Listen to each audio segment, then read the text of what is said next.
Hello बच्चों, स्वागत है आपका साइंस एरा में, जहां आपको गारंटी दी जाती है कि अगर आप यहां से पढ़ते हैं तो आपको कोचिंग की ज़रूरत नहीं पड़ने वाली है। तो आज मैं आपके लिए लेकर आ गया हूं lecture number 4 units and measurement का, जहां आज हम डायमेंशनल एनालिसिस पे कुछ इंपॉर्टेंट क्वेश्चंस करेंगे। जैसे कि मैंने हेडिंग डाली हुई है, just check the correctness of formula. तो जो हमारी पहली एप्लीकेशंस थी डायमेंशनल एनालिसिस की, वो थी हमारी to check the correctness of formula. तो इसी एप्लीकेशंस पे सबसे पहले हम क्वेश्चंस करेंगे। तो आइए स्टार्ट करते हैं।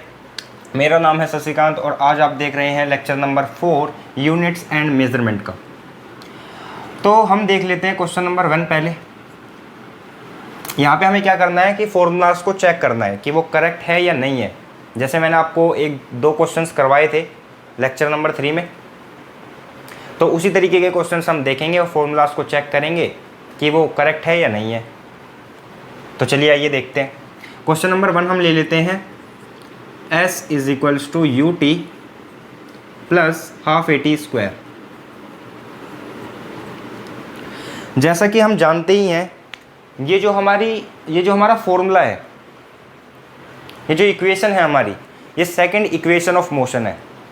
स्ट्रेट लाइन की जो सेकंड इक्वेशन ऑफ मोशन होती है वो होती है हमारी S = ut + ½ at²। क्योंकि हम पहली जो इक्वेशन ऑफ मोशन है उसको चेक कर चुके हैं कि वो करेक्ट है या नहीं है लेक्चर नंबर 3 में। तो इसीलिए मैंने अभी सेकंड इक्वेशन ऑफ मोशन लिए चेक करने के लिए कि ये सही है या नहीं है। तो आइए सबसे पहले मैं यहाँ लिख देता हूँ कि यहाँ पे जो S है वो हमारा डिस्टेंस है, जो हमारा यहाँ पे u है वो हमारी इनिशियल वेलोसिटी है,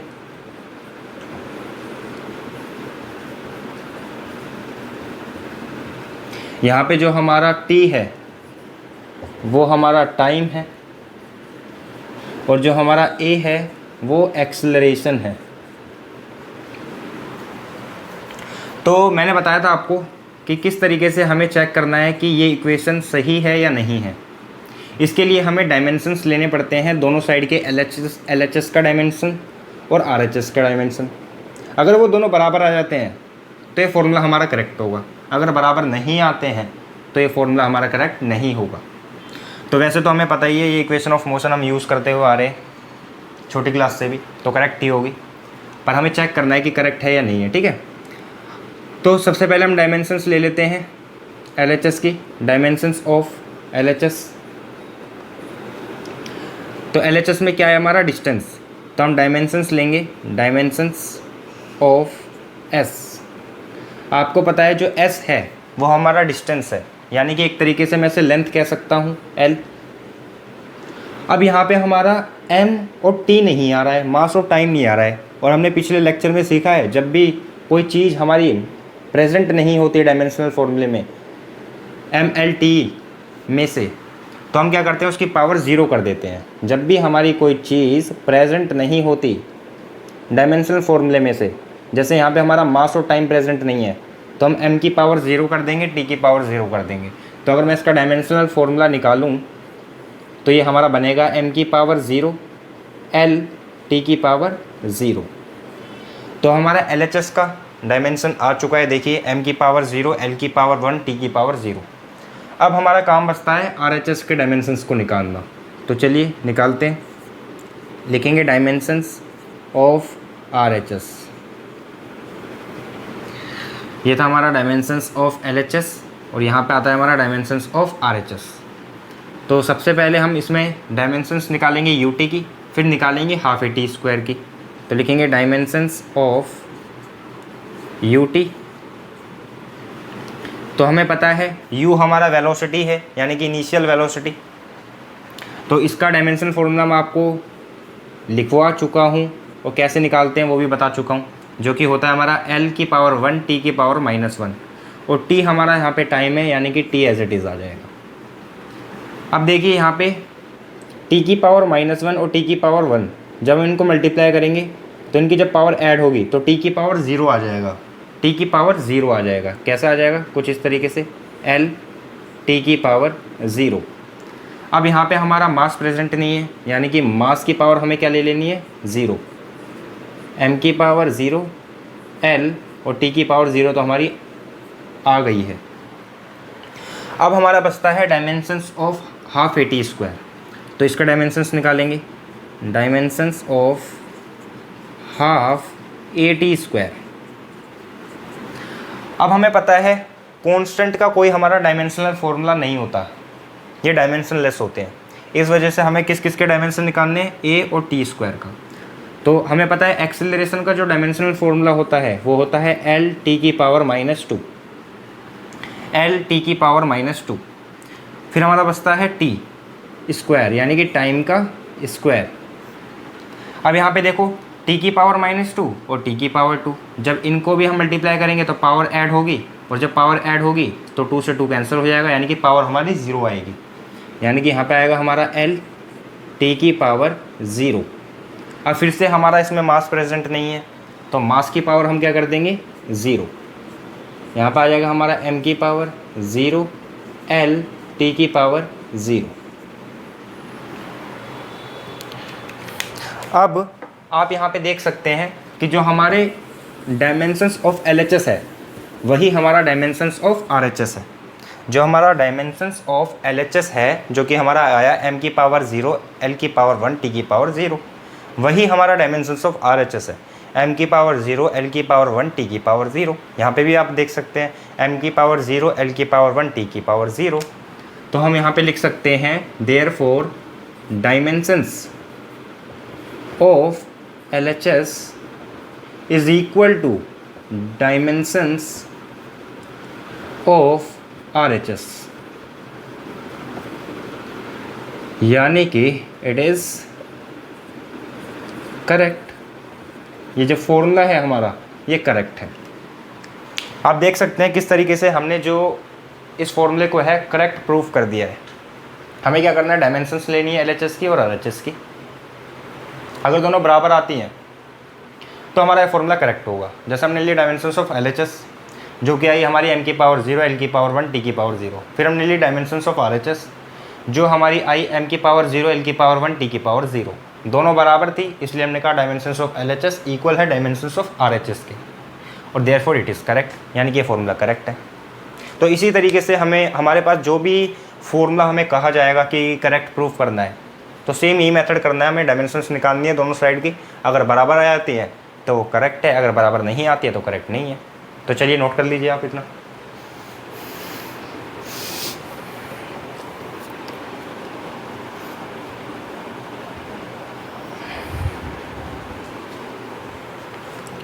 तो चलिए नोट तो आपने कर लिया हुआ पोस्ट करके।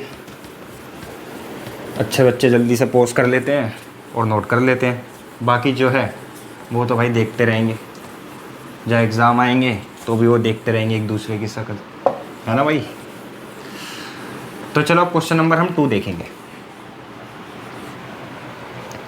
अब हम देख लेते हैं क्वेश्चन नंबर 2। इसमें हम थर्ड इक्वेशन ऑफ मोशन ले लेते हैं जो कि हमें पता है v² - u² is equal to 2as। ये हमारी थर्ड इक्वेशन ऑफ मोशन है ना, पता ही होगी आपको। थर्ड इक्वेशन ऑफ मोशन है हमारी, ठीक है। इसको हमें चेक करना है कि ये जो हमारा फॉर्मूला या फिर एक तरीके से कह लो इक्वेशन है मोशन की, तो ये करेक्ट है या नहीं है। सबसे पहले इसमें मैं बता दूं जो हमारा v है वो फाइनल वेलोसिटी है, फाइनल वेलोसिटी है। इसमें जो हमारा u है वो आपको पता ही है इनिशियल वेलोसिटी है, इनिशियल वेलोसिटी है। इसमें हमारा जो a है वो हमारा एक्सेलरेशन है, और जो s है वो हमारा डिस्टेंस है। ये हमारा डिस्टेंस है। तो चलिए इसको चेक करते हैं। यहाँ पे सबसे पहले हम डायमेंशंस निकालेंगे LHS की। डायमेंशंस ऑफ LHS में क्या है v² और u²। तो सबसे पहले लिखेंगे डायमेंशंस ऑफ v²। ये हमारी वेलोसिटी है और हमें पता है वेलोसिटी का डायमेंशनल फॉर्मूला क्या होता है, L T minus one, L T की पावर माइनस वन, और इसका स्क्वायर है तो यहाँ पे भी हम क्या कर देंगे, स्क्वायर। देखो v का जो डायमेंशनल फॉर्मूला था वो था l की पावर वन t की पावर माइनस वन। अब यहाँ पे v के ऊपर भी हमें स्क्वायर दिया हुआ है तो हम क्या करेंगे, इसका होल स्क्वायर कर देंगे, है ना, होल स्क्वायर कर देंगे। अब इसको सॉल्व करके देखो क्या आएगा, l की पावर टू, यहाँ पे t के साथ पावर मल्टीप्लाई में आएगी तो माइनस टू। अब अगर मैं इसको एम एल टी की फॉर्म में लिखूं तो आप लिखोगे m की पावर ज़ीरो, क्योंकि m तो है ही नहीं इसके अंदर, और l की पावर टू और t की पावर माइनस टू। ये हमारा डायमेंशनल फॉर्मूला आया v स्क्वायर का। अब हम निकालते हैं dimensional formula of u square, dimension of u square. अब ये भी हमारी वेलोसिटी है तो डायमेंशनल फॉर्मूला इसका भी एल टी की पावर माइनस वन होगा, और ऊपर होल स्क्वायर आ जाएगा क्योंकि यहाँ पे भी u के ऊपर स्क्वायर है। तो हम क्या करेंगे आगे, ये पावर जो है वो मल्टीप्लाई होंगी, l की पावर टू और t की पावर माइनस टू। अगर मैं इसको एम एल टी की फॉर्म में लिखूँ तो हम लिखेंगे m की पावर ज़ीरो, l की पावर टू, t की पावर माइनस टू। अब हम निकालते हैं डायमेंशंस ऑफ RHS। अब हम निकालते हैं डायमेंशंस ऑफ RHS कि RHS के डायमेंशंस क्या इसके बराबर आती है तो ये फॉर्मूला करेक्ट हो जाएगा। अब हम लिखेंगे यहाँ पे डायमेंशंस ऑफ RHS। यहाँ पे RHS में क्या है हमारा 2AS, तो लिखेंगे डायमेंशंस ऑफ 2AS। अब देखो आगे जो हमारा कांस्टेंट है, कांस्टेंट का हमें पता है कोई डायमेंशन नहीं होता, ये डायमेंशन लेस होते हैं, इसलिए हमें डायमेंशनल फॉर्मूला निकालना पड़ेगा ए का और एस का। हमें पता है एक्सेलरेशन का जो डायमेंशनल फॉर्मूला होता है वो होता है एल की पावर वन, टी की पावर माइनस टू। यहाँ पे ये एस का मतलब डिस्टेंस है यानी कि लेंथ, ठीक है। अगर मैं इसे ठीक से लिखूँ तो यहाँ पे आ जाएगा हमारा एल की पावर टू, टी की पावर माइनस टू। अब इसको एम एल टी की फॉर्म में लिख देते हैं, m यहाँ पे है नहीं यानी कि m की पावर ज़ीरो, l की पावर टू और t की पावर माइनस टू। अब आप देख सकते हैं डायमेंशन ऑफ LHS बराबर है डायमेंशंस ऑफ RHS, यानी कि ये फॉर्मूला भी हमारा करेक्ट है। तो यहाँ सीधा ऐसे लिखेंगे, therefore dimensions of LHS equal है डायमेंशंस ऑफ RHS। क्या लिख देंगे, therefore it is correct, it is correct. तो चलिए नोट कर लीजिए इतना।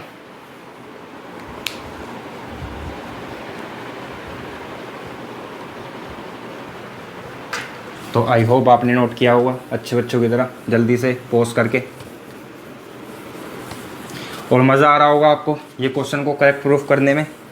कोई भी इसमें कोई भी टफ चीज़ नहीं है, सीधा हमें डायमेंशंस निकालने हैं, LHS के और RHS के दोनों बराबर आते हैं तो फॉर्मूला हमारा करेक्ट हो जाएगा, लिख देंगे इट इज़ करेक्ट। अगर नहीं आते हैं तो लिख देंगे इट इज़ नॉट करेक्ट, है ना भाई। चलो क्वेश्चन नंबर 3 देखते हैं हमारा। आपको पता है प्रेशर का जो फॉर्मूला होता है हमारा, प्रेशर का जो हमारा फॉर्मूला होता है वो होता है हमारा फोर्स अपॉन में एरिया।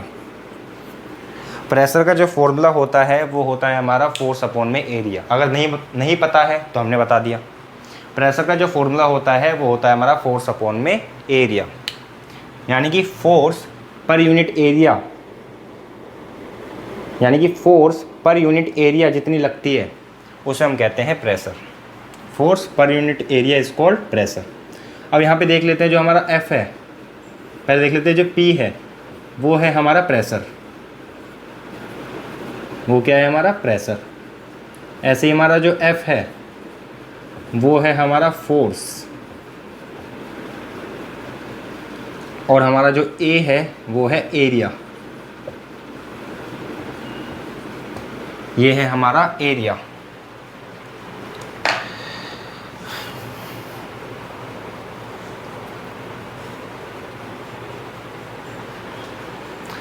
तो चलिए करते हैं सॉल्व इसे।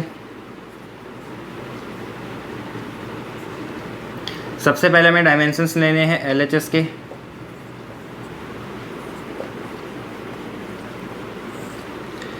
तो यहाँ पे हमारे LHS में क्या है, प्रेशर, डायमेंशंस ऑफ P। अब मैंने आपको प्रेशर का डायमेंशनल फॉर्मूला लिखवा रखा है, मैंने प्रेशर का आपको डायमेंशनल फॉर्मूला जो है वो लिखवा रखा है। प्लीज़ आप बताइए कि इसका डायमेंशनल फॉर्मूला क्या होगा। आप बताएंगे कैसे, पहली बात तो ये, तो मैं ही बता देता हूँ। तो जो हमारा प्रेशर का डायमेंशनल फॉर्मूला होता है वो हमारा होता है m L⁻⁻1 और T⁻²। ये हमारा डायमेंशनल फॉर्मूला होता है प्रेशर का। लेक्चर नंबर 3 में मैंने आपको डायमेंशनल फॉर्मूले, लेक्चर नंबर 3 नहीं यानी लेक्चर नंबर 2, जो हमारा लेक्चर नंबर 2 है उसमें मैंने आपको डायमेंशनल फॉर्मूले लिखवाए हैं। सबके 10 क्वांटिटी है जिनके डायमेंशनल फॉर्मूले मैंने आपको लिखवाए हैं, उसमें प्रेशर भी हमारा एक है। तो ये आपको पता होना चाहिए, जो कि है हमारा m⁻1 L⁻⁻1 और T⁻²। ठीक है, LHS का हमने डायमेंशनल फॉर्मूला निकाल दिया है। अब बात आई हमारी RHS की। तो लिखते हैं डायमेंशंस ऑफ RHS। अब हमें निकालना है डायमेंशंस ऑफ F/A, यानी कि फोर्स अपॉन एरिया का डायमेंशनल फॉर्मूला। तो हमें पता है जो फोर्स का डायमेंशनल फॉर्मूला है हमारा वो है हमारा mL⁻²। नीचे एरिया का डायमेंशनल फॉर्मूला मैंने आपको लिखवा रखा है, और मेरे ख्याल से सबसे पहला डायमेंशनल फॉर्मूला था जो हमने निकाला था। तो ये आता है हमारा L⁻²। अब यहाँ पे देखिए एक L कट जाएगा, इसकी एक पावर कट जाएगी, बचेगा 1। अब आपको पता है जब भी हम कोई चीज़ नीचे से ऊपर शिफ्ट करते हैं तो उसकी पावर जो है वो नेगेटिव हो जाती है। अगर नीचे नेगेटिव है तो वो पॉजिटिव हो जाएगी। यहाँ पे हमारी पॉजिटिव है L⁻1, तो ये नेगेटिव हो जाएगी, यानी कि L⁻−1 हो जाएगा। और T⁻²तो हमारे पास है ही। यह हमारा डायमेंशनल फॉर्मूला आ गया RHS का। अब आप एक बार देख के बताइए कि जो हमारा डायमेंशनल फॉर्मूला LHS का है क्या वो RHS के बराबर है। जो हमारा डायमेंशनल फॉर्मूला LHS का है क्या वो RHS के बराबर है। तो हाँ, बिल्कुल बराबर है। हमने देखा डायमेंशनल फॉर्मूला जो LHS का था वो था हमारा m⁻1 L⁻−1 T⁻²। फिर हमने देखा डायमेंशंस ऑफ RHS जो है वो भी हमारा यही आया, m⁻1 L⁻−1 और T⁻²। यानी कि ये फॉर्मूला भी हमारा करेक्ट है। तो फिर से वही line therefore dimensions of LHS equal है हमारा डायमेंशन ऑफ RHS। फिर यहाँ लिख देंगे देयरफॉर इट इज़ करेक्ट। हमने प्रेशर का फॉर्मूला भी चेक किया कि किस तरीके से इसको हम करेक्ट प्रूफ करते हैं। तो हमने डायमेंशंस फॉर्मूला निकाले इसके, LHS के RHS के बराबर प्रूफ कर दिया। तो चलिए इसे भी नोट कर लीजिए।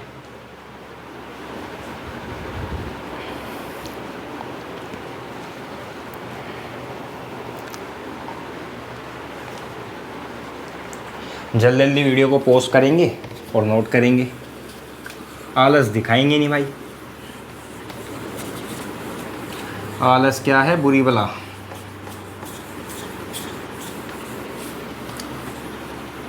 तो जल्दी से आप अच्छे बच्चों की तरह पोस्ट कीजिए वीडियो को जब मैं बोलूं और नोट कीजिए। अब हम क्वेश्चन नंबर 4 देख लेते हैं। 3rd देखा था हमने, 4th क्वेश्चन नंबर देख लेते हैं। क्वेश्चन नंबर 4, इसको हम मोमेंटम पे ले लेते हैं। मोमेंटम का हमारा फॉर्मूला होता है मास इनटू वेलोसिटी। उम्मीद है आपको पता ही होगा भाई, इतने लल्लू बच्चे नहीं होंगे कि मोमेंटम का फॉर्मूला नहीं पता। मास इनटू वेलोसिटी, इस फॉर्मूले को हम चेक करेंगे कि जो हमारा फॉर्मूला है वो करेक्ट है या फिर हम इसे ऐसे पढ़ते हुए आ रहे हैं छोटी क्लास से। तो P हमारा यहाँ पे क्या है, मोमेंटम।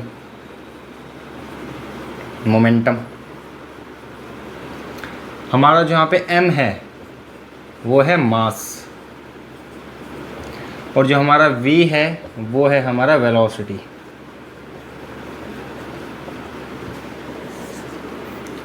तो चलिए चेक करते हैं। सबसे पहले हमें क्या करना है, डायमेंशन फॉर्मूला लेना है, डायमेंशनल फॉर्मूला ऑफ LHS। हमारा लेफ्ट हैंड साइड कौन सी क्वांटिटी है, प्रेशर नहीं सॉरी मोमेंटम, पी से प्रेशर याद आ गया, पी का क्या है, मोमेंटम लिख रखा मैंने। तो dimension of momentum, dimension of momentum, मैंने इसका आपको डायमेंशनल फॉर्मूला लिखवा रखा है जो कि है हमारा mL/-1। ये हमारा मोमेंटम का डायमेंशनल फॉर्मूला होता है, ठीक है। अब क्या करेंगे, हम निकालेंगे डायमेंशनल फॉर्मूला ऑफ RHS, यानी कि RHS की डायमेंशंस निकालेंगे, डायमेंशनल फॉर्मूला। RHS में क्या हमारा मास इनटू वेलोसिटी, तो dimensions of m into v, ओहो। अब मास को हम कैपिटल M से रिप्रेजेंट करते हैं डायमेंशनल फॉर्मूला जब लिखते हैं, और वेलोसिटी का हमें पता ही है डायमेंशनल फॉर्मूला, वो होता है हमारा L/-1। तो आप देख के बताइए कि जो डायमेंशनल फॉर्मूला LHS का है, क्या वो RHS के बराबर आ गया इस बार भी? तो आंसर है हाँ, बिल्कुल आ गया बराबर। हम देख सकते हैं कि LHS का जो डायमेंशनल फॉर्मूला है वो आया हमारा m⁻1 L⁻1 T⁻−1, और RHS का भी डायमेंशनल फॉर्मूला हमारा आया m⁻1 L⁻1 T⁻−1। तो फिर से भाई वही चीज़ यहाँ लिखेंगे, therefore dimensions of LHS equal है डायमेंशन ऑफ RHS, लिख देंगे यहाँ पे, देयरफॉर इट इज़ करेक्ट।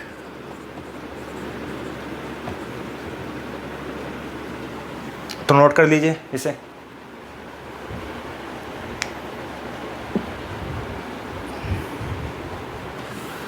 तो चलिए अब चलते हैं अगले क्वेश्चन पे।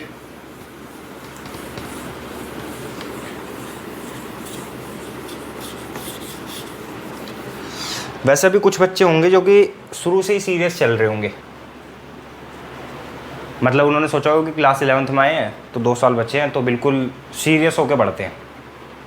तो हाँ, अच्छी बात है सीरियस होकर पढ़ना, पर मैं उन्हें कहूँगा कि ना अपनी कुछ इतने ज़्यादा भी सीरियस मत होना एकदम से कि आप पहले 2 घंटे पढ़ने भी नहीं बैठ पाते थे और फिर आप शुरू में ही बैठने लग गए 5-5 घंटे पढ़ने के लिए। तो इससे क्या होगा, आप एक दिन तो बैठ जाओगे, पर उसके अगले दिन 2 दिन भी हो सकता है बैठ जाओ, 3 दिन भी हो सकता है बैठ जाओ, पर कुछ टाइम बाद ना आपका माहौल शांत हो जाएगा।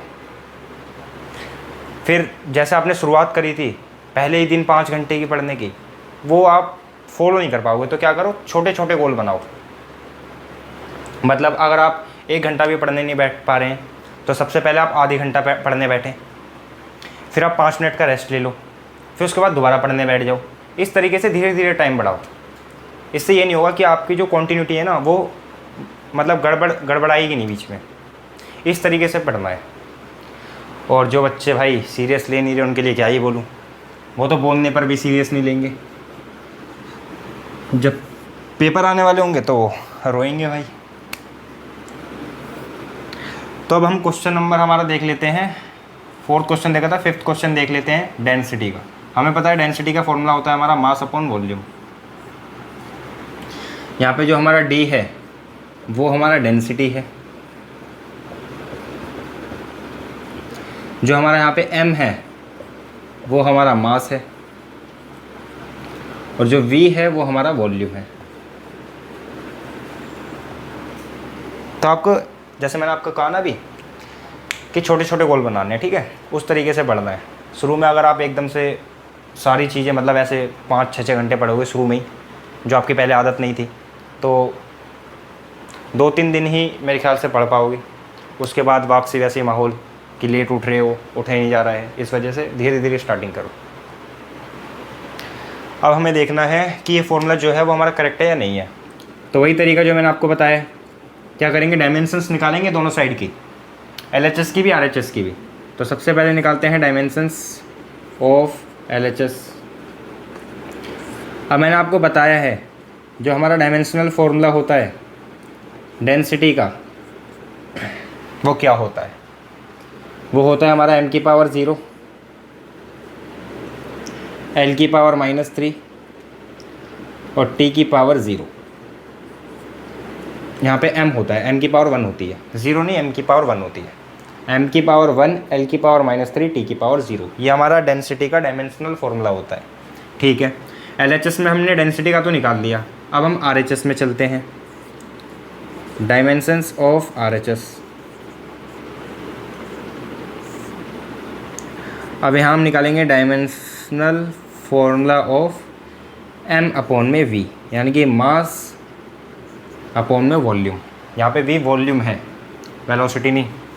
तो m को तो हम कैपिटल M से रिप्रेजेंट करेंगे, मास है, और वॉल्यूम हमारा इसका डायमेंशनल फॉर्मूला होता है l की पावर 3। तो जब हम l को ऊपर लेकर आएंगे, ऊपर शिफ्ट करेंगे, तो इसकी पावर नेगेटिव हो जाएगी, यानी कि m l की पावर -3 और t है नहीं यहाँ पे, तो t की पावर 0। फिर से हम देख पा रहे हैं कि हमारा डायमेंशंस ऑफ LHS जो है वो RHS के बराबर आ गया है, यानी कि ये फॉर्मूला भी हमारा करेक्ट है। लिख देंगे डायमेंशंस ऑफ LHS इक्वल है हमारा डायमेंशंस ऑफ RHS का, देयरफॉर इट इज़ करेक्ट। ये क्या है, हमारा फॉर्मूला करेक्ट है। तो आइए चलिए नोट करिए इसे।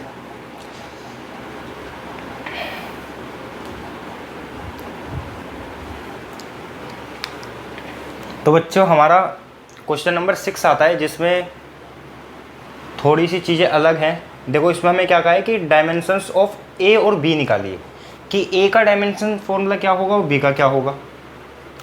और हमें बता रखा है कि डायमेंशंस ऑफ P जो है ना वो इक्वल है dimensions of B minus x square upon AT के, यानी कि इसके डायमेंशंस इसके बराबर है, यानी कि ये फॉर्मूला ठीक है, ये फॉर्मूला हमारा करेक्ट है। हमें क्या करना है, A के डायमेंशनल फॉर्मूला और B का डायमेंशनल फॉर्मूला बताना है।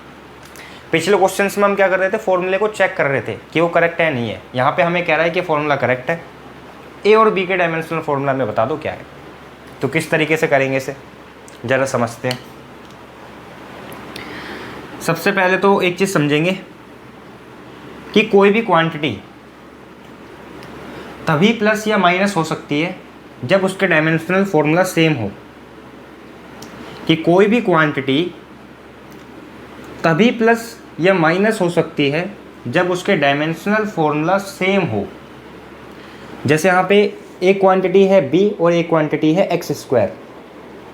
सबसे पहले ये चीज़ देख लेते हैं कि जो हमारा यहाँ पे p है वो हमारा पावर है, जो हमारा p है वो हमारा पावर है, और जो x है वो हमारा डिस्टेंस है,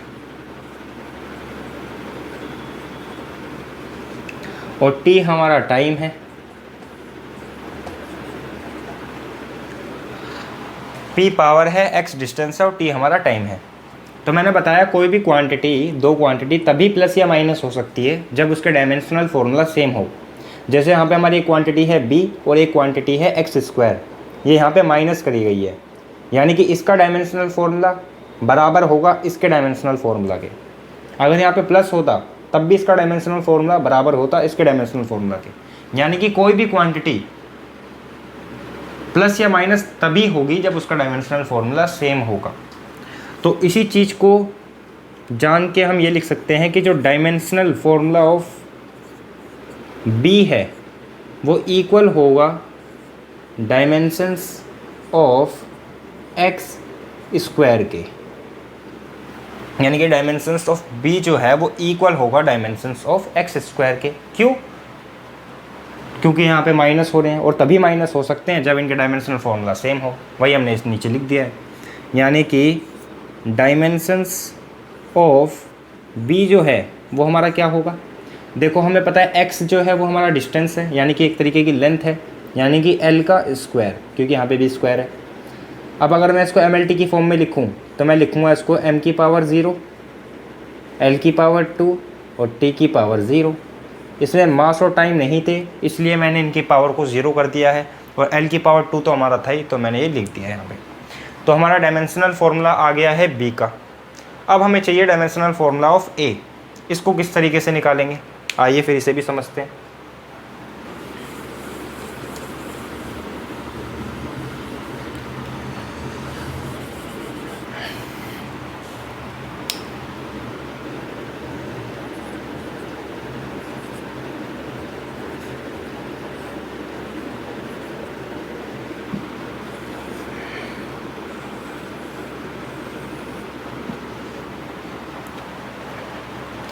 अब आपको एक चीज़ तो पता है कि डायमेंशंस ऑफ p जो है वो dimensions of b minus x square upon A T के बराबर है, यानी कि p का डायमेंशन इस क्वांटिटी के बराबर है।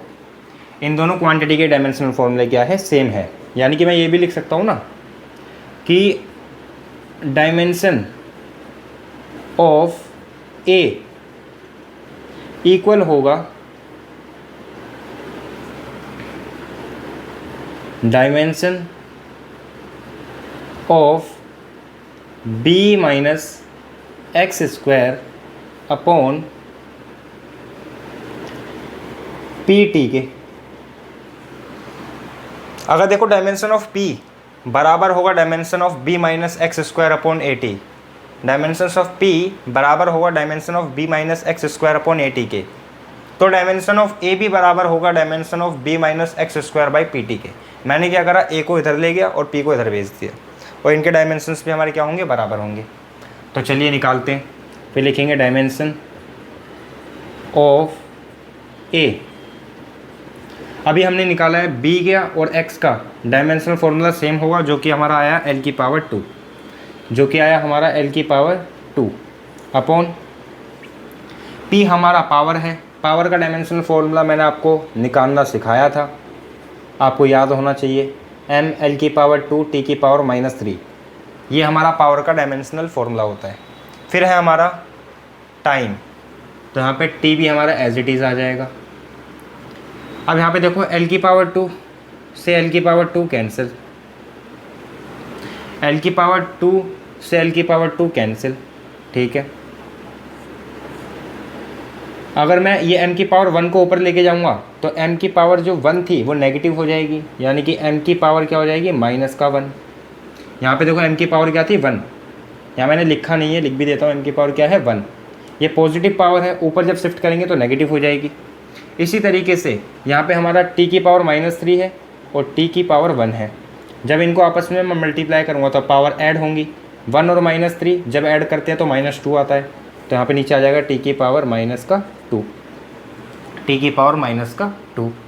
अब जब इस t की पावर को, जब इस t को मैं ऊपर शिफ्ट करूँगा तो इसकी पावर यहाँ पे नेगेटिव है तो पॉजिटिव हो जाएगी, यानी कि m की पावर -1 और यहाँ पे t की पावर 2 आ जाएगा, t की पावर क्या आ जाएगा, 2। अब यहाँ पे हमारा लेंथ नहीं है, यहाँ पे हमारी, तो लेंथ की पावर को क्या ले लेंगे, 0। जब आखिर में फॉर्मूला लिखेंगे हमारा पूरा अच्छे तरीके से, यानी कि m की पावर -1, l की पावर 0 और t की पावर 2, ये हमारा डायमेंशनल फॉर्मूला आ गया a का। ये हमारा डायमेंशनल फॉर्मूला आ गया a का, जो कि है हमारा m की पावर -1, l की पावर 0, t की पावर 2। मैं दोबारा से बता देता हूँ कि हमने किस तरीके से इस क्वेश्चन को पूरा सॉल्व करा। हमें बोला हुआ था कि डायमेंशंस ऑफ a और b निकालिए, और कह रहे थे डायमेंशन ऑफ p जो है वो बराबर है dimensions of b minus x square upon A T के। मैंने क्या करा कि हमें पता था कि कोई भी क्वांटिटी जो है वो प्लस या माइनस तभी हो सकती है, दो क्वांटिटी प्लस या माइनस तभी हो सकती है जब उनके डायमेंशनल फॉर्मूले सेम हो। मैंने देखा यहाँ पे जो b क्वांटिटी है वो एक्स स्क्वायर से माइनस की जा रही है, तो यानी कि इनके डायमेंशनल फॉर्मूले दोनों के बराबर होंगे। मैंने वही यहाँ पे नीचे लिख दिया। फिर एक्स स्क्वायर, यानी कि एक्स हमारा डिस्टेंस था, यानी कि वो लेंथ होगा, लेंथ का स्क्वायर, ये आ गया हमारा डायमेंशनल फॉर्मूला ऑफ b। इसी तरीके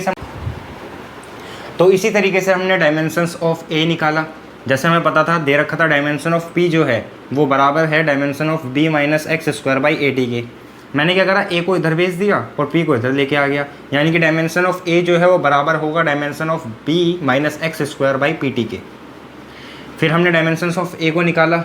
हमें इस ऊपर वाली क्वांटिटी का डायमेंशनल फॉर्मूला पता था, जो कि था l की पावर 2, वही हमने यहाँ पुट करा। पावर का हमें डायमेंशनल फॉर्मूला पता है, जो कि होता है m की पावर 1, l की पावर 2, t की पावर -3, और टाइम का एज इट इज़ आ गया हमारा t। फिर इसको काटा, जो चीज़ें कट रही थी, और हमारा इसका डायमेंशनल फॉर्मूला आ गया m की पावर -1, l की पावर 0, t की पावर 2। ये हमारा डायमेंशनल फॉर्मूला आया a का। तो इसी तरीके से हमें सॉल्व करने का क्वेश्चन, जब हमें कह देगा dimensions of a and b निकालिए, किसी भी फॉर्मूले में जब कहेगा तो सबसे पहले हमें वो चीज़ देखनी है जो प्लस या माइनस हो रही है, क्योंकि उनके डायमेंशनल फॉर्मूले आपस में बराबर होंगे। तो सबसे पहले वो निकालेंगे, देन जो अदर चीज़ हमारी बची होगी उसका डायमेंशन फॉर्मूला निकाल देंगे। तो चलिए नोट करिए इसे।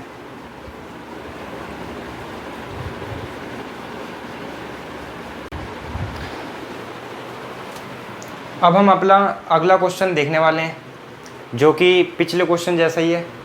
इसमें भी हमें एक इक्वेशन दे दी है कि p plus a by v square v minus b is equal to R T. फिर हमें कह रहा है कि डायमेंशंस निकालिए ए और बी के, यानी कि ए का और बी का डायमेंशनल फॉर्मूला में निकालना है। यहाँ पे हमें बता दिया गया है जो यहाँ पे p है क्वांटिटी में, जिस क्वांटिटी में p है वो हमारा प्रेशर है, v जो है वो हमारा वॉल्यूम है, r जो है वो गैस कॉन्स्टेंट है, t हमारा टेम्परेचर है। और अगर हमें डायमेंशनल फॉर्मूला ऑफ a और b निकालने को कहा है, यानी कि डायमेंशंस ऑफ LHS इक्वल होगी डायमेंशंस ऑफ RHS के, यानी कि ये फॉर्मूला जो है हमारा करेक्ट होगा। इसी वजह से हमें a और b के डायमेंशनल फॉर्मूला निकालने को बोला गया है। ठीक है, तो जिस तरीके से हमने पिछले क्वेश्चन में देखा था सबसे पहले कि वो क्वांटिटीज़ देखेंगे जो कि प्लस या फिर माइनस हो रही हैं, क्योंकि उनके डायमेंशनल फॉर्मूले सेम होंगे। तो यहाँ पे हम देख सकते हैं कि यहाँ पे जो क्वांटिटी है ये क्या हो रही है, आपस में माइनस हो रही है, यानी कि डायमेंशनल फॉर्मूला ऑफ V बराबर होगा डायमेंशनल फॉर्मूला ऑफ B के। तो हम लिख लेते हैं इस चीज़ को, लिखेंगे डायमेंशंस ऑफ B इक्वल होगी dimensions of dimensional formula of V के। V हमारा यहाँ पे वॉल्यूम है, यानी कि dimensional formula of B equal हो जाएगा हमारा, हमें पता है डायमेंशनल फॉर्मूला ऑफ वॉल्यूम क्या होता है, L की पावर 3, जिसको अगर मैं MLT की फॉर्म में लिखूँ तो मैं लिखूँगा M की पावर 0, L की पावर 3 और T की पावर 0। तो आप देख सकते हैं कितनी आसानी से हमारा डायमेंशनल फॉर्मूला ऑफ B आ गया इस क्वांटिटी से, क्योंकि ये दोनों बराबर हैं, क्योंकि माइनस इस वजह से हो रहे हैं, इनके जो डायमेंशनल फॉर्मूले होंगे वो हमारे बराबर होंगे अगर ये माइनस हो रहे हैं तो, या प्लस हो रहे हैं तो। ठीक है, इसी तरीके से हमें यहाँ पे भी दिख रहा है कि दो क्वांटिटी यहाँ पे क्या हो रही है, ऐड हो रही है, यानी कि डायमेंशनल फॉर्मूला ऑफ P बराबर होगा dimensional formula of A upon V square के। इन दोनों के डायमेंशंस में हमारे क्या होंगे, बराबर होंगे। चलो देख लेते हैं। तो यहाँ पे लिखेंगे डायमेंशनल फॉर्मूला ऑफ P जो कि बराबर है dimensional formula of A upon V square के, A अपॉन V स्क्वायर के। यानी कि अगर मैं A को यहीं पे रखूं और V को इधर भेज दूं, तब भी इनके डायमेंशनल फॉर्मूला बराबर होंगे। अगर अभी P का dimensional formula A by V square के बराबर है, तो हमारा डायमेंशनल फॉर्मूला ऑफ A बराबर होगा अगर मैं इसको इधर भेज दूंगा तब भी। तो यहाँ लिखेंगे therefore dimensional formula of A equal हो जाएगा dimensional formula of P into में V का स्क्वायर। मैंने क्या करा, इस वॉल्यूम के स्क्वायर को इधर भेज दिया है, वॉल्यूम के स्क्वायर को इधर मल्टीप्लाई में भेज दिया P के साथ। तो डायमेंशनल फॉर्मूला ऑफ A जो है हमारा वो बराबर होगा dimensional formula of P into V square के। तो निकालते हैं इसे भी।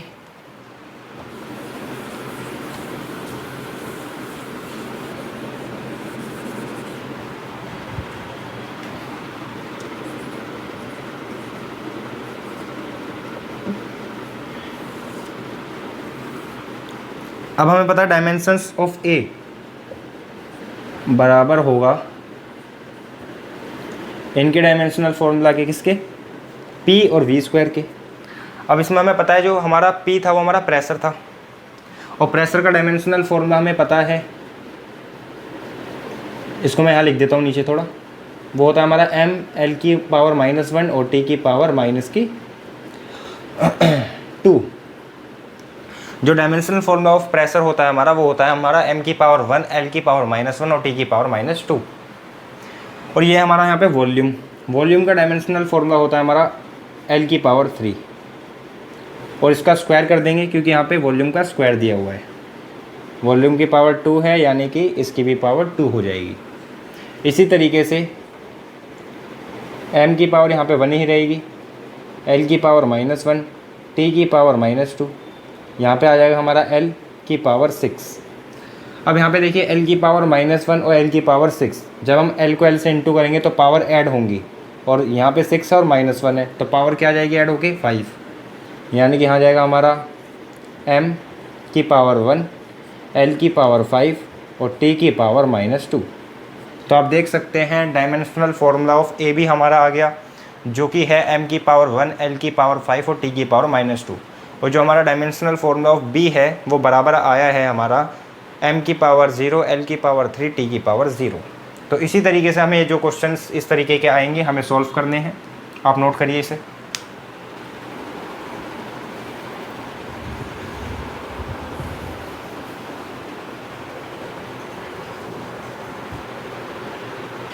तो हमारा क्वेश्चन नंबर 8 आता है बच्चों, जो कि हमें कह रहा है कि write the dimensions of a upon में b in f is equal to a√x plus bt²। हमें ये कोई इक्वेशन दे रखी है जिसमें हमारा f जो है वो फोर्स है, x जो है वो हमारा डिस्टेंस है और t हमारा टाइम है। तो इसमें हमें डायमेंशंस बतानी है a अपॉन b के। तो a अपॉन b के डायमेंशंस बताने के लिए सबसे पहले हमें डायमेंशंस ऑफ a और डायमेंशंस ऑफ b पता होना चाहिए। तो इसको किस तरीके से निकालेंगे देखते हैं ज़रा। देखो हमें दे रखा है f is equal to a√x plus bt², ये हमें दे रखा है। अब हमें a और b का डायमेंशनल फॉर्मूला निकालना है, डायमेंशंस निकालने हैं a और b के।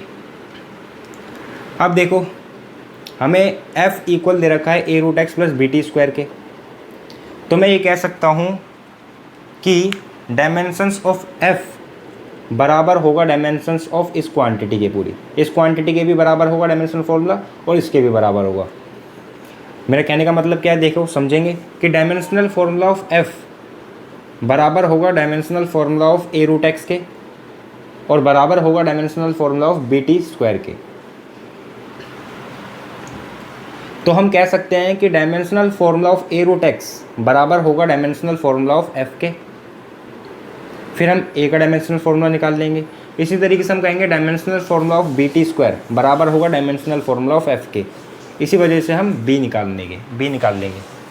अब आप कहोगे सर आपने कहा था कोई भी क्वांटिटी प्लस या माइनस तभी होंगी जब उनके डायमेंशनल फार्मूला सेम है, तो यहाँ पे भी ये दो क्वांटिटी प्लस हो रही है, तो हम ये नहीं कर सकते कि डायमेंशनल फार्मूला ऑफ a√x बराबर रख लें डायमेंशनल फार्मूला ऑफ bt² के।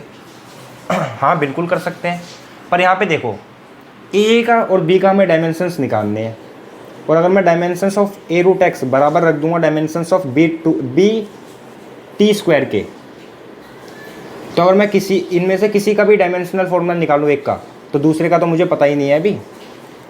अगर मैं a का निकालूंगा तो √x को उधर भेज दूंगा अपॉन में, तो b का डायमेंशनल फार्मूला मुझे पता नहीं है तो a का निकाल नहीं पाएंगे, इसी तरीके से b का नहीं निकाल पाएंगे।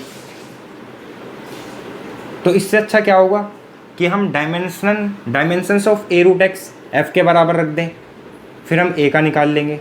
ऐसे हम डायमेंशंस ऑफ bt² f के बराबर रख दें, ऐसे हम b का निकाल लेंगे। तो देखो किस तरीके से निकालेंगे। सबसे पहले लिखेंगे dimensions of a√x is equals to dimensions of f, यानी कि डायमेंशनल फार्मूला जो a√x का होगा वो बराबर होगा डायमेंशनल फार्मूला ऑफ f के। अगर a√x का डायमेंशनल फार्मूला बराबर है f के, तो यानी कि डायमेंशंस ऑफ a बराबर होगा dimensions of f upon √x के। हाँ कि ना, बिल्कुल बराबर होगा। तो चलो अब डायमेंशंस ऑफ h निकाल लेते हैं। डायमेंशंस ऑफ a, f हमारा यहाँ पे फोर्स है, डायमेंशनल फार्मूला हमें फोर्स का पता है जो कि होता है हमारा ml t की पावर -2। ये है √x, x जो है हमारा डिस्टेंस है यानी कि l, और रूट का मतलब होता है हमारा पावर हाफ, रूट का मतलब होता है हमारा पावर हाफ, या फिर आप इसको √l ही लिख दीजिए। आप इसको रूट एल ही लिख दीजिए। अब ऊपर एल है, नीचे रूट एल है। अगर मैं इसको इससे काटता हूँ तो हमारा रूट एल बचेगा, हमारा रूट एल बचेगा। रूट एल को मैंने एल को रूट एल से डिवाइड कर दिया तो हमारा रूट एल बचेगा, ठीक है। अब अगर मैं इसका डायमेंशनल फॉर्मूला लिखूँ तो मैं लिखूँगा एम एल, रूट का मतलब होता है पावर हाफ, और टी की पावर -2, टी की पावर -2। ये हमारा डायमेंशनल फॉर्मूला आ गया ए का। अब इसी तरीके से हमें डायमेंशनल फॉर्मूला निकालना पड़ेगा बी का। इसी तरीके से हम डायमेंशनल फॉर्मूला निकाल लेंगे बी का। तो हम लिखेंगे dimensions of B T square equal होगा डायमेंशंस ऑफ एफ के। जिस तरीके से हमारा डायमेंशंस ऑफ ए बराबर था, dimensions of A root X बराबर था डायमेंशंस ऑफ एफ के, इसी तरीके से dimensions of B T square बराबर होगा डायमेंशंस ऑफ एफ के, ठीक है। अगर इनके डायमेंशन बराबर है तो हमारा डायमेंशन ऑफ बी जो है वो बराबर होगा डायमेंशन ऑफ एफ अपॉन में टी स्क्वायर के, बिल्कुल बराबर होगा। तो अब निकाल लेते हैं हम यहाँ से बी का dimensional formula. Dimension of B is equal to, force का हमें डायमेंशनल फॉर्मूला पता है जो कि है हमारा एम एल टी की पावर -2, नीचे हमारा टी का स्क्वायर यानी कि कैपिटल टी उसका स्क्वायर, ऊपर टी की पावर -2 नीचे टी की पावर 2। जब इस टी की पावर 2 को ऊपर भेजूँगा तो यहाँ पे हमारी जो पावर है टी की वो क्या हो जाएगी, नेगेटिव, यानी कि dimensions of B is equal to M L T की पावर -2 तो था ही, अब ये भी इसकी भी पावर माइनस हो जाएगी टी की पावर -2। तो हमारा डायमेंशन ऑफ बी आता है एम एल टी की पावर -4। इसी तरीके से हमारा डायमेंशनल फॉर्मूला बी आ गया, बी का डायमेंशनल फॉर्मूला जो कि है हमारा m की पावर 1, l की पावर 1 और t की पावर -4। तो आई होप आपको समझ में आए होंगे कि इस तरीके के क्वेश्चंस अगर आ जाते हैं तो किस तरीके से सॉल्व करना है। तो अभी हमारा पूरा क्वेश्चन सॉल्व हुआ नहीं है। हमने ए और बी का डायमेंशंस हमने ए और बी के निकाल लिए, पर हमें बताने हैं dimensions of A upon B के। हमें बताना है dimensions of A upon B. तो इसमें थोड़ा सा काम हो रह जाता है। ये हमारा आया था dimension of A, dimension of A ये था, डायमेंशन ऑफ बी ये था। तो ए अपॉन बी क्या होगा, तो यहाँ लिखेंगे therefore dimension of A upon में बी। अब ए की डायमेंशन क्या है, m की पावर 1 l की पावर हाफ, m की पावर 1 l की पावर हाफ और t की पावर -2 अपॉन में डायमेंशंस ऑफ b क्या है, m की पावर 1 l की पावर 1 t की पावर -4। अब यहाँ से देखेंगे m से m कैंसिल हो जाएगा, t की पावर -2 है, यहाँ पे 2 पावर कट जाएंगी, -2 बचेगा, और यहाँ पे रूट l है, इसको इससे कट करेंगे तो यहाँ पे नीचे रूट l बचेगा। यानी कि यहाँ पे l की पावर -हाफ बचेगी, l की पावर हाफ बचेगी। रूट का मतलब क्या होता है, हाफ, पावर हाफ, ठीक है। यानी कि डायमेंशन ऑफ a अपॉन में b इज़ इक्वल टू, जब इस l की पावर हाफ को ऊपर लेके जाऊँगा तो पावर नेगेटिव हो जाएगी, यानी कि l की पावर -1/2, और यहाँ पे t की पावर -2 जो है ऊपर ले जाऊँगा तो पॉजिटिव हो जाएगी, यानी कि t की पावर 2 हो जाएगी। अगर मैं इसको mlt की फॉर्म में लिखूँ तो हमारा आएगा m की पावर 0 क्योंकि मास है नहीं, और l की पावर -1/2 और t की पावर 2। ये हमारा डायमेंशनल फॉर्मूला आया a अपॉन b का। तो कभी कभार बच्चे क्या करते हैं, a और b का डायमेंशनल फॉर्मूला निकाल के छोड़ देते हैं। क्वेश्चन में पूछा होता है a अपॉन b का, तो a अपॉन b में हमें क्या करना है, डायमेंशन ऑफ a रखना है और फिर डायमेंशन ऑफ b उसके अपॉन में रखना है, और जो कटेगा उसे काट देना है, फिर हमारा dimensions of a upon b आ जाएगा। तो आई होप आपको समझ में आया होगा किस तरीके से क्वेश्चन करना है। नोट करिए इसे।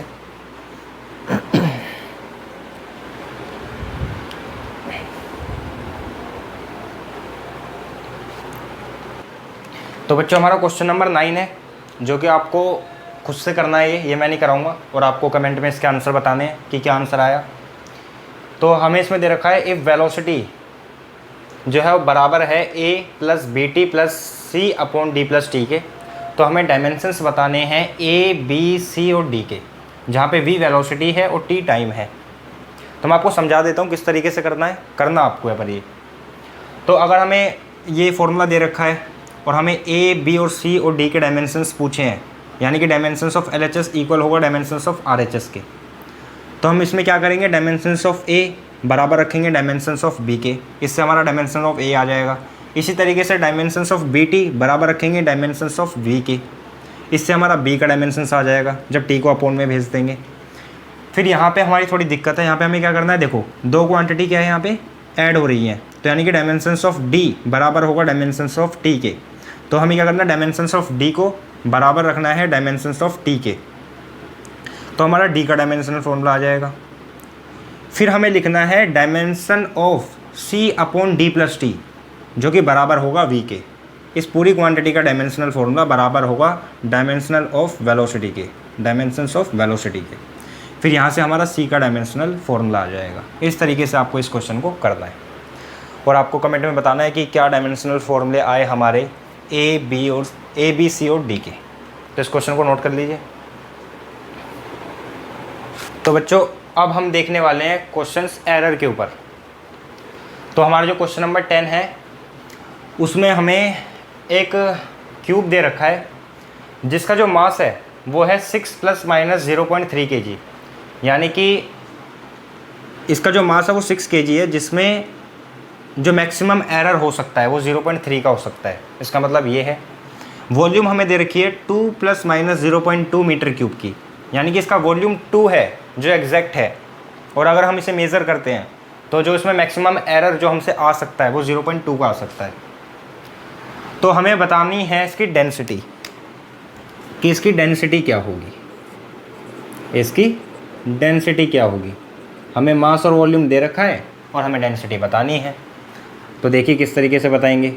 हमें पता है जो डेंसिटी होती है वो मास अपॉन वॉल्यूम के बराबर होती है, मास अपॉन वॉल्यूम के बराबर होती है। तो इसी तरीके से हम डेंसिटी निकाल लेते हैं।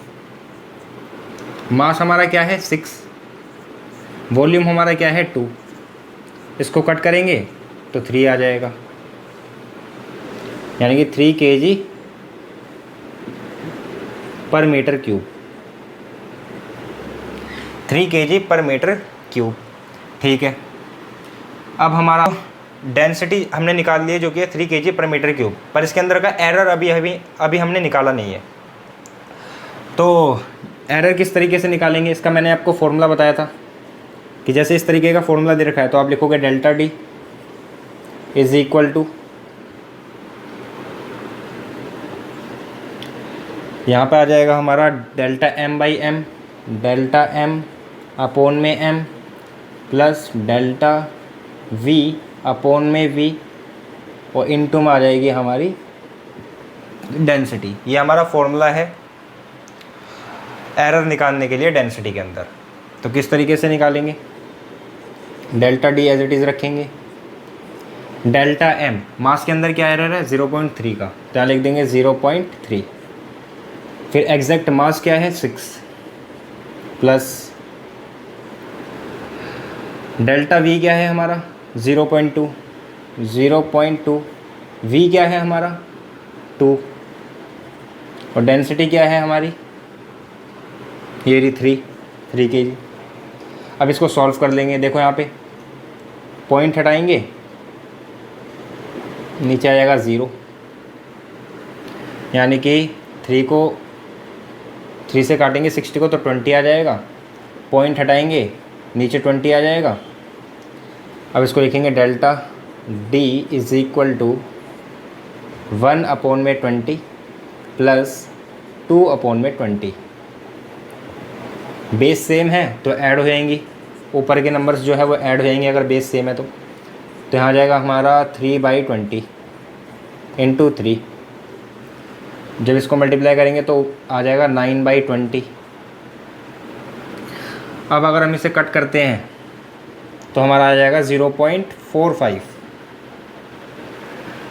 0.45 आ जाएगा जब आप इसको 9 को 20 से डिवाइड करेंगे, 0.45। यानी कि हमारा रिज़ल्ट क्या आया, हमारी डेंसिटी क्या आई, वो आई हमारी 3 ± 0.45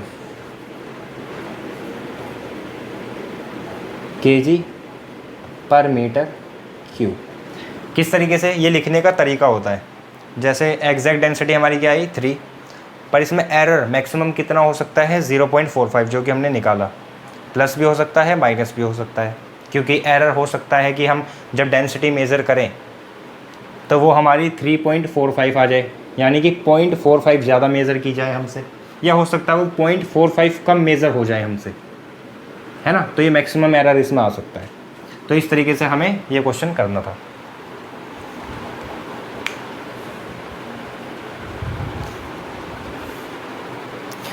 तो बच्चों क्वेश्चन नंबर 11 हमारा आता है, जो कि है हमारा the radius of a sphere is measured to be 5.3 ± 0.1 centimetre, calculate the percentage error in measurement of its volume.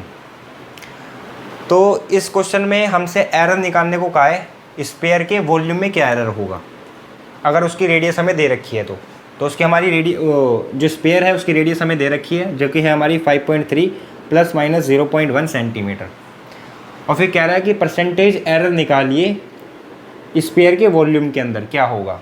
Option मैंने आपको दे दिए हैं A, B, C और D। तो आप एक बार इसे पॉज करके ट्राई कर सकते हैं, फिर मुझे तो ऐसे कराना ही है, तो पॉज करके ट्राई कर लीजिए अभी। तो चलिए स्टार्ट करते हैं, मैं कराता हूँ आपको ये क्वेश्चन। जैसे इसमें हमें जो रेडियस है वो दे रखी है 5.3 सेंटीमीटर, 5.3 सेंटीमीटर, और जो इसके अंदर एरर हो सकता है हमसे, इसके अंदर जो एरर आ सकता है मैक्सिमम वो है 0.1 सेंटीमीटर। रेडियस एक्चुअल में ये है, पर जो एरर इसके अंदर आ सकता है मैक्सिमम वो 0.1 सेंटीमीटर का आ सकता है। हमें पता है कि जो वॉल्यूम होता है स्फीयर का जो हमारा वॉल्यूम होता है वो होता है हमारा 4/3 πr³। अब मैंने आपको जब लेक्चर नंबर 3 में एरर के बारे में पढ़ाया था, तो मैंने आपको मल्टीप्लिकेशन और डिवीज़न में एरर किस तरीके से निकालते हैं वो मैंने आपको बताया था। फिर एक और चीज़ आती थी हमारी, जिसमें क्वांटिटीज़ के ऊपर पावर आती थी, उसका भी मैंने आपको बताया था कि एरर उसके अंदर किस तरीके से निकालेंगे। तो जो मैंने आपको फॉर्मूला लिखवाए थे वो डिफ्रेंशिएशन करके आते हैं, और आपने अभी तक डिफ्रेंशिएशन पढ़ा नहीं होगा, तो क्या तरीका है सर। तो एक चीज़ आपको मैं एक शॉर्टकट बता देता हूँ, जिससे आपको मान लीजिए डिफ्रेंशिएट करने की यहाँ पे ज़रूरत नहीं पड़ेगी, आपको सीधा फॉर्मूला पता चल जाएगा, क्योंकि आपको डिफ्रेंशिएशन अभी आता नहीं है। अगर मैं इसका डिफ्रेंशिएशन निकाल के आपको फॉर्मूला बना के फिर सॉल्व करूँ तो आपको समझ में आएगा नहीं, इससे कोई फ़ायदा नहीं है। तो इस वजह से आपको एक चीज़ ध्यान रखनी है इसके अंदर, जो मैं बता रहा हूँ उससे ये क्वेश्चन सॉल्व हो जाएगा। आपको क्या करना है, जैसे मैं आपको कहता था कि कोई क्वांटिटी है जो कि मल्टीप्लिकेशन में दे रखी है A × B, तो इसका एरर किस तरीके से निकालेंगे। तो मैं कहता था मल्टीप्लिकेशन में है तो आप लिखोगे Δx/x, Δx/x is equals to Δa/a plus Δb/b। तो ये जो फॉर्मूला आता था हमारा, डिफ्रेंशिएट करके आता है इस चीज़ को, पर डिफ्रेंशिएशन आपको नहीं आता। तो मैं बताऊंगा कि कोई भी क्वांटिटी हमें दे रखी हो उसका फॉर्मूला किस तरीके से हम बना लेंगे बिना डिफ्रेंशिएशन करें।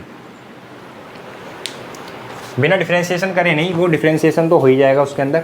मैं आपको शॉर्टकट बता दूंगा कि आप उसका फॉर्मूला लिख लेंगे। किस तरीके से लिखना है देखो, जैसे मैंने यहाँ पे बताया था x को हम लिखेंगे Δx/x, इसी तरीके से यहाँ पे आप लिख लो v को Δv/v।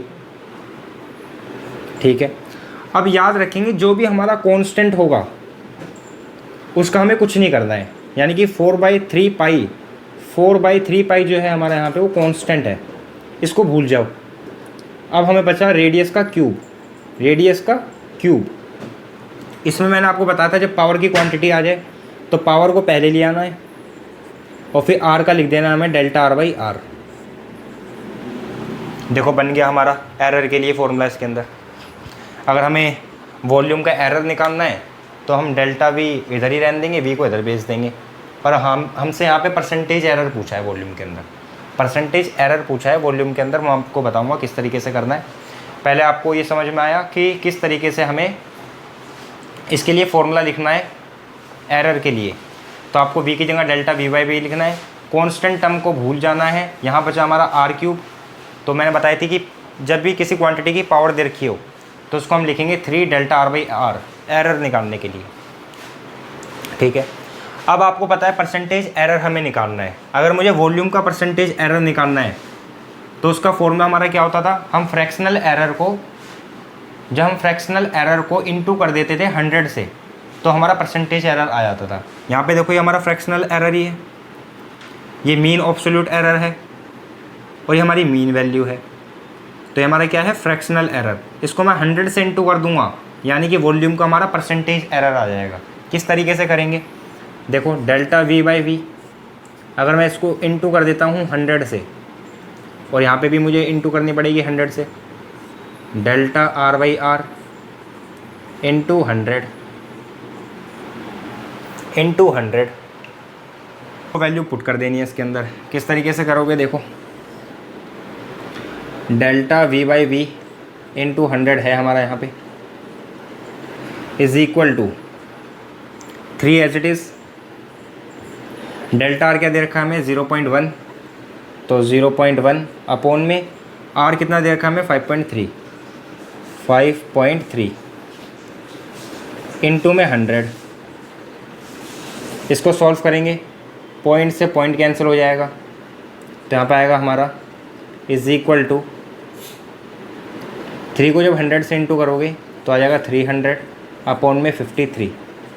जब आप इसको डिवाइड करोगे 300 को 53 से तो जो आपकी वैल्यू आएगी वो आएगी आपकी 5.66 आएगी। यानी कि हमारा वॉल्यूम का परसेंटेज एरर क्या आया, 5.66%। यानी कि हमारा ऑप्शन नंबर बी जो है वो करेक्ट है। ऑप्शन नंबर जो बी हमारा है वो करेक्ट है। तो आपने देखा हमने परसेंटेज एरर किस तरीके से निकाला वॉल्यूम के अंदर, और ये क्वेश्चन नोट करेंगे अब आप।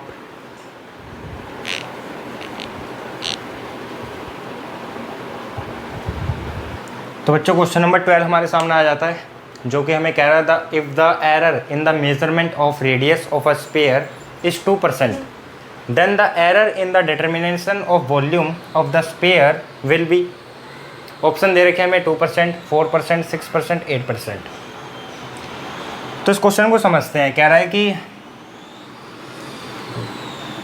एक स्फीयर है जिसके अंदर परसेंटेज एरर जो है, एक स्फीयर है जिसकी रेडियस में जो परसेंटेज एरर है, यानी कि रेडियस का जो परसेंटेज एरर है स्फीयर का वो हमारा 2% है। तो ये बताइए कि उसके वॉल्यूम में परसेंटेज एरर कितना होगा, उसके वॉल्यूम में परसेंटेज एरर कितना होगा, किसके, स्फीयर के। अगर उसके रेडियस में जो एरर है वो 2% का है तो उसके वॉल्यूम में परसेंटेज एरर क्या होगा। तो सॉल्यूशन करते हैं इसका। जैसे हमें पता है कि डेल्टा, देखो हमें क्या दे रखा है पहले वो लिख लेते हैं। हमें दे रखा है delta R by R into 100। इसका मतलब ही हमारा परसेंटेज एरर होता है। फ्रैक्शनल एरर को जब इंटू कर देते हैं 100 से तो हमारा परसेंटेज एरर आ जाता है, जो कि हमारा दे रखा है 2%। इसी तरीके से हमें पता है कि वॉल्यूम का, जो स्फीयर का वॉल्यूम होता है वो बराबर होता है 4/3 पाई आर क्यूब।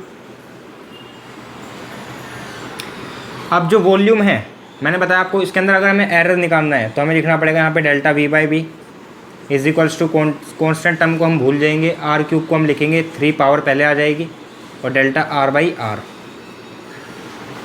अब अगर हमें परसेंटेज एरर इन वॉल्यूम चाहिए तो हमें इंटू 100 करना पड़ेगा, यानी कि delta V by V into 100 is equals to 3 delta R by R, 3 delta R by R into 100। लिखेंगे delta V by V into 100, 3 as it is. Delta R by R into 100 की value हमें दी हुई है जो कि है 2%, यानी कि इंटू में 2। तो delta V by V into 100 is equals to 6%, यानी कि स्पेयर की वॉल्यूम के अंदर जो परसेंटेज एरर होगा वो होगा 6%, यानी कि ऑप्शन नंबर सी जो है वो करेक्ट है। ऑप्शन नंबर सी जो है वो करेक्ट है। तो आपको समझ में आया होगा ये क्वेश्चन किस तरीके से करना है। हमें रेडियस में स्पेयर की जो रेडियस थी उसके अंदर परसेंटेज एरर दिया हुआ था 2% का, और परसेंटेज एरर रेडियस में दी है उसको हम इस तरीके से लिखते हैं delta R by R into 100, यानी कि फ्रैक्शनल एरर को जब हम इंटू कर देते हैं 100 से तो हमारा परसेंटेज एरर आ जाता है, यानी कि रेडियस का परसेंटेज एरर लिखेंगे हम delta R by R into 100 जो कि 2% दे रखा है। वॉल्यूम हमें पता है स्पेयर का 4/3 पाई आर क्यूब होता है। अब इसके अंदर एरर निकालने के लिए जैसे मैंने आपको तरीका बताया था, डेल्टा वी बाई वी लिखेंगे, वी को यहाँ से हम कांस्टेंट को भूल जाएंगे, 4/3 पाई को भूल जाएंगे, आर क्यूब को हम लिखेंगे, पावर पहले ले आएंगे, और डेल्टा आर बाई आर।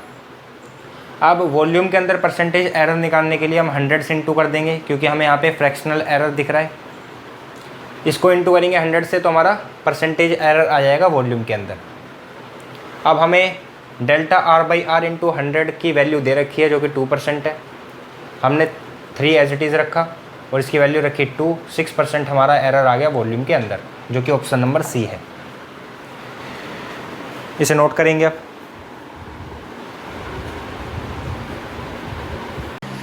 तो बच्चों क्वेश्चन नंबर 13 है हमारे सामने, जो कि कह रहा है the error in the measurement of the radius of a sphere is 0.5%। What is the permissible error in the measurement of its surface area.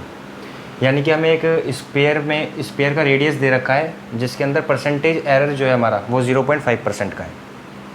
उसके बाद कह रहा है what is the permissible error in the measurement of its surface area, कि इसके surface area के अंदर कितना % का एरर होगा। यानी कि हमें रेडियस में कितना % एरर है वो दे रखा है 0.5%। अब पूछा है इसके सरफेस एरिया के अंदर कितना परसेंटेज एरर होगा। ऑप्शन दे रखे हैं, ऑप्शन नंबर ए है 1%, बी है 2% और सी है 3% और डी है 4%। तो चलिए इसे सॉल्व करते हैं कि क्या एरर होगा हमारा इसके सरफेस एरिया के अंदर। तो सबसे पहली बात तो ये, जो चीज़ हमें गिवन है वो लिख लेते हैं। हमें कह रहा है कि रेडियस में परसेंटेज एरर दे रखा है, रेडियस का परसेंटेज एरर। तो परसेंटेज एरर क्या होता है हमारा, फ्रैक्शनल एरर इनटू में जब 100 कर देते हैं तो हमारा परसेंटेज एरर आ जाता है। यानी कि डेल्टा आर बाई आर ये तो फ्रैक्शनल एरर हो गया, इनटू में 100 करा यानी कि ये परसेंटेज एरर बन गया, जिसकी वैल्यू हमें दे रखी है 0.5%। ठीक है, अब ये बात कर रहे हैं कि इसके सरफेस एरिया का परसेंटेज एरर बताओ। तो अगर हमें स्पेयर की बात करूं तो स्पेयर का जो सरफेस एरिया होता है वो होता है 4πr²। अब अगर इसके अंदर मेरे को एरर निकालना है तो हमने पढ़ रखा है किस तरीके से एरर निकालेंगे। एस को हम लिखेंगे डेल्टा एस बाई एस। अब यहाँ पे हम कांस्टेंट को भूल जाते हैं, कांस्टेंट को नहीं लिखते, बचा हमारा r²। इसमें क्या होगा, पावर आगे आ जाएगी और ये जाएगा हमारा डेल्टा आर बाई आर। ठीक है, अब ये तो आ गया हमारा क्या, फ्रैक्शनल एरर। ये हमारा क्या आ गया, फ्रैक्शनल एरर। अगर मैं इसको 100 से इंटू कर दूँ तो ये मेरा परसेंटेज एरर आ जाएगा, यानी कि percentage error in surface area.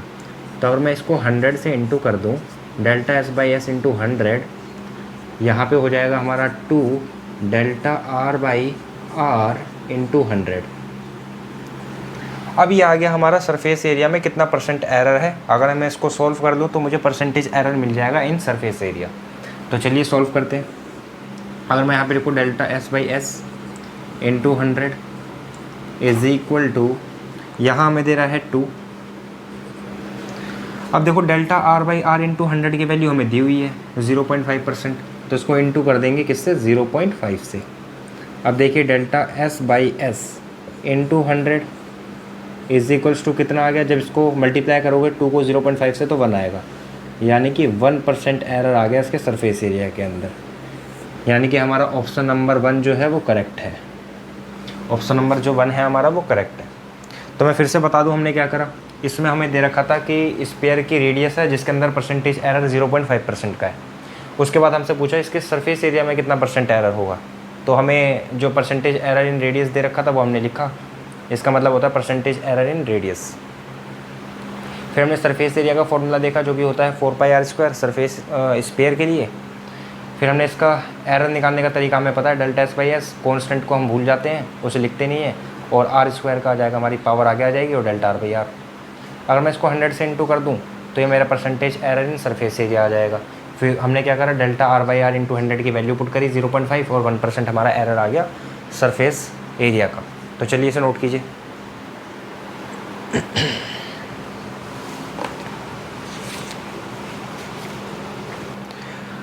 तो बच्चों अब हमारा आता है क्वेश्चन नंबर 14, जो कि हमें कह रहा है the error in the measurement of length L of the simple pendulum is 0.1%। यानी कि हमारे पास कोई सिंपल पेंडुलम है जिसकी लेंथ में जो एरर है, परसेंटेज एरर, वो हमें दे रखा है 0.1%। क्वेश्चन को आगे पढ़ते हैं। And the error in the time period T is 3%। यानी कि जो सिंपल पेंडुलम का टाइम पीरियड है उसमें जो एरर है वो हमारा 3% का है। फिर क्वेश्चन कह रहा है the maximum possible error in the measurement of L T की पावर 2 इज़ क्या होगा। यानी कि हमें बताना है जब हम लेंथ को टाइम के स्क्वायर से मल्टीप्लाई करेंगे तो उसमें क्या मैक्सिमम पॉसिबल परसेंटेज एरर होगा, ये हमें बताना है। हमें क्या दे रखा है, सिंपल पेंडुलम की लेंथ में परसेंटेज एरर दे रखा है 0.1%, और उसके टाइम पीरियड में एरर दे रखा है 3%। फिर पूछ रहा है कि मैक्सिमम पॉसिबल एरर क्या होगा जब हम लेंथ को टाइम के स्क्वायर से मल्टीप्लाई करते हैं। ऑप्शन हमें दे रखा है, option number A 2.9%, option number B 3.1%, option number C 5.9% and option number D 6.1%। चलिए निकालते हैं इसे। सबसे पहले तो हमें वो लिखना है जो हमें गिवन दे रखा है। हमें परसेंटेज एरर दे रखा है लेंथ में, तो लिखेंगे delta L by L into 100, कितना दे रखा है 0.1%। ठीक है। इसी तरीके से हमें टाइम पीरियड में दे रखा है delta t by t into 100 is equals to 3%। ठीक है। अब एक चीज़ ध्यान देंगे, हमें क्वांटिटी दे रखी है LT², इसको हम x मान लेते हैं। तो x क्या है हमारा, LT की पावर 2।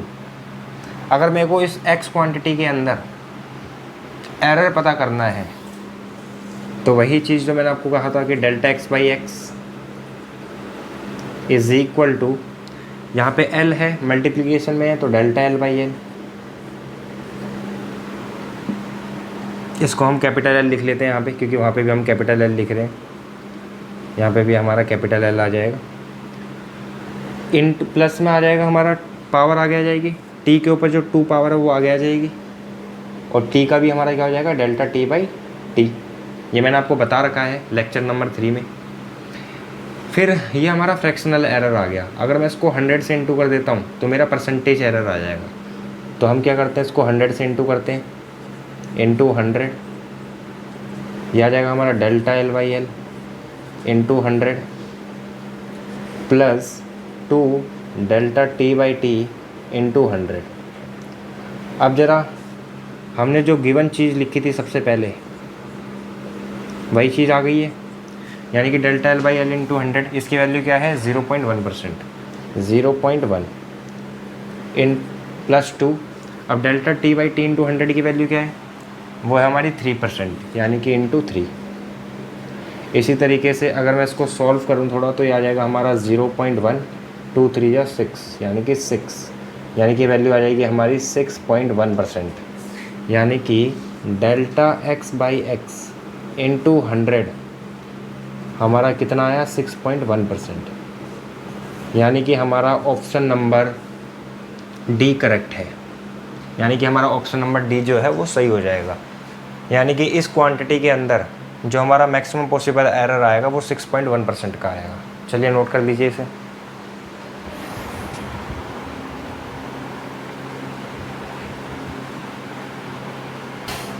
तो बच्चों जैसे कि आप अगला क्वेश्चन नंबर 15 देख सकते हैं कि जो क्वेश्चन नंबर 15 है वो हमसे कह रहा है if the length of a simple pendulum is recorded as 90 plus minus 0.02 centimetre and time period as 1.9 plus minus 0.02 second, the percentage error in the measurement of acceleration due to gravity is.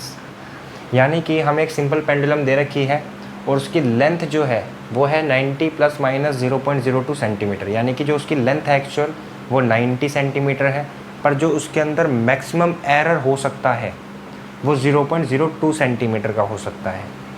And time period as, जो उसका time period दे रखा है simple pendulum का, वो 1.9 second दे रखा है, पर उसके अंदर जो एरर हो सकता है, मैक्सिमम पॉसिबल एरर हो सकता है, वो 0.02 सेकंड का हो सकता है। फिर कह रहा था percentage error in the measurement of acceleration due to gravity is, यानी कि जो ग्रेविटी में मैक्सिमम परसेंटेज एरर जो हो सकता है वो क्या हो सकता है, वो हमें बताना है। ऑप्शन दे रखे हैं। ऑप्शन नंबर ए जो है वो है 4.2%, ऑप्शन नंबर बी है 2.1%, ऑप्शन नंबर सी है 1.5% एंड ऑप्शन नंबर डी है 2.8%। तो आइए कौन सा ऑप्शन सही होगा उसको जानने के लिए आंसर निकालना तो भाई बहुत ही ज़रूरी है। तो चलिए सॉल्यूशन। अब सबसे पहले तो आप ये देखिए, सबसे पहले मैं लिख देता हूँ जो चीज़ें मुझे गिवन है। मुझे लेंथ गिवन है 90 सेंटीमीटर, और लेंथ में जो एरर है वो गिवन है मुझे 0.02 सेंटीमीटर। इसी तरीके से मुझे टाइम पीरियड गिवन है जो कि है हमारा 1.9 सेकंड। इसी तरीके से मुझे टाइम पीरियड में एरर भी गिवन है जो कि है हमारा 0.02 सेकंड, 0.02 सेकंड। अब हमें टाइम पीरियड का फॉर्मूला पता है पेंडुलम का, जो कि होता है हमारा T=2π√L/g। इसकी मैंने डेरिवेशन भी करवा रखी है आपको पिछले लेक्चर्स, जब आप देखोगे तो उसके अंदर आपको देखने को मिल जाएगी। अब मेरे को यहाँ से g की वैल्यू निकालनी है, तो g को इधर लेके आऊँगा, √g इधर आ जाएगा हमारा, और यहाँ आएगा 2π√L अपॉन में आ जाएगा हमारा t। अब यहाँ से जो रूट है उसको मैं उधर भेजूँगा तो ये स्क्वायर में कन्वर्ट हो जाएगा, यानी कि यहाँ पे आएगा हमारा g 2π√L का स्क्वायर अपॉन में आ जाएगा हमारा t का स्क्वायर। अब ज़रा इस स्क्वायर को ऊपर से खोलेंगे तो आ जाएगा हमारा 4π, और यहाँ पे आ जाएगा हमारा L, नीचे आ जाएगा t का स्क्वायर। अब अगर मुझे ग्रेविटी के अंदर, एक्सेलरेशन ड्यू टू ग्रेविटी के अंदर एरर चाहिए तो वैसे ही लिखेंगे जिस तरीके से मैंने आपको जो ट्रिक बता रखी है, डेल्टा g/g। अब जो कांस्टेंट है उसे लिखने की ज़रूरत ही नहीं है, 4π को हटा दो, L का आ जाएगा हमारा डेल्टा L/L, और t की पावर 2 का आ जाएगा हमारा प्लस, पावर पहले आ जाएगी 2, और यहाँ आ जाएगा डेल्टा t/t। अब मुझे परसेंटेज एरर चाहिए in the measurement of acceleration due to gravity. मुझे परसेंटेज एरर चाहिए एक्सेलरेशन ड्यू टू ग्रेविटी के अंदर, तो मैं क्या करूँगा, इस फ्रैक्शनल वैल्यू को इनटू कर दूंगा 100 से, तो मेरा परसेंटेज एरर आ जाएगा। तो देखिए यहाँ पे लिखेंगे हम delta g/g into 100 is equals to, यहाँ आ जाएगा हमारा delta L/L plus 2 delta t/t और इनटू में 100। अब जो वैल्यूज़ हमें गिवन है वो इसके अंदर पुट करेंगे और इसका परसेंटेज एरर निकालते हैं। तो आप पहले नोट कर लीजिए यहाँ का, ताकि मैं यहाँ का रफ करूँ और आगे सॉल्व करूँ।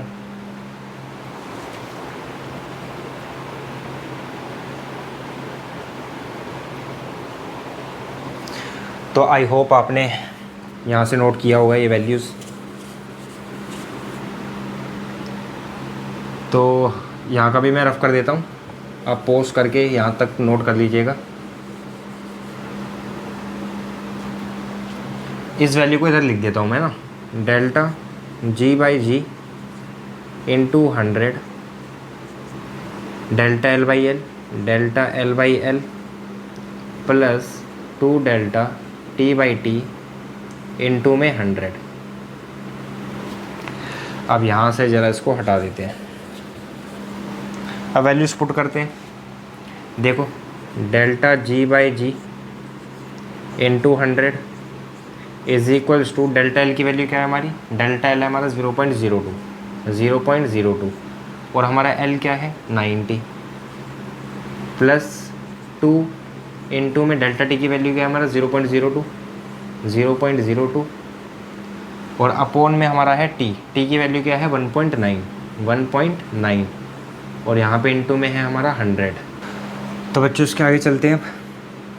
यहाँ से हमारा 0.02 जो है वो कॉमन आ रहा है, तो 0.02 को कॉमन ले लेते हैं। यहाँ पर आ जाएगा हमारा delta g by g into 100 is equal to, यहाँ पर आ जाएगा हमारा 1/90 प्लस 2/1.9 इंटू में आएगा हमारा जो कॉमन लिया है 0.02 इंटू में 100। अब एक काम करते हैं, delta g by g into में 100 इज़ इक्वल टू, इसको डिवाइड कर देते हैं, 1 को 90 से डिवाइड करोगे तो आपका आएगा 0.01 और यहाँ से पॉइंट हटाओगे ऊपर आ जाएगा 20 और फिर 20 को 19 से डिवाइड करोगे तो आपका आ जाएगा 1.05। अब यहाँ लिख देते हैं 0.01 प्लस 1.05, 0.02 की इंटू करोगे 100 के साथ तो हमारा यहाँ पे 2 आ जाएगा। अब ज़रा इसको ऐड कर देते हैं, delta g by g into 100 is equal to, इसको ऐड करोगे तो आपका आ जाएगा 1.06 इंटू में 2। जब आप इसको ऐड करोगे 0.01 है यहाँ पे हमारा 6 आ जाएगा 1.06। फिर जब इसको आप मल्टीप्लाई करोगे 2 से तो आपका आएगा 2.12%, यानी कि एक्सेलरेशन ड्यू टू ग्रेविटी जो था उसके अंदर परसेंटेज एरर क्या है 2.12। तो हमारा ऑप्शन नंबर जो बी है वो करेक्ट हो जाएगा। तो आई होप आपको क्वेश्चंस समझ में आए होंगे कि किस तरीके से हमें जो क्वेश्चंस हैं किस तरीके से हमें करने हैं वो। इन्हीं क्वेश्चंस की आप प्रैक्टिस कीजिए। ये जो क्वेश्चंस जो मैंने आपको कराई है इसके इंपॉर्टेंट क्वेश्चंस थे। अब मिलते हैं आपसे नई वीडियो में नए चैप्टर के साथ, तब तक के लिए बाय बाय। तो बच्चों, हम इस वीडियो में जो डायमेंशन एनालिसिस की एक एप्लीकेशन थी to convert one unit into another unit, हम उस पर क्वेश्चन नहीं कर पाए हैं क्योंकि वीडियो जो है वो काफ़ी बड़ी हो गई थी। पर मैंने लेक्चर नंबर 3 में जब आपको कॉन्सेप्ट बताया था to convert one unit into another unit किस तरीके से किया जाता है, तो मैंने आपको उसमें एक फ़ॉर्मूला भी बताया था। उसी फॉर्मूले से जो है आपके पास अगर कोई क्वेश्चन आता है तो आप उससे ईज़िली उसे कर सकते हैं। बाकी अगर आपको कोई दिक्कत आती है उन क्वेश्चन को करने में तो आप मुझे कमेंट करके बताइएगा, मैं उस पर एक अलग वीडियो लेकर आ जाऊँगा और उस पर हम क्वेश्चंस कर लेंगे। Thank you.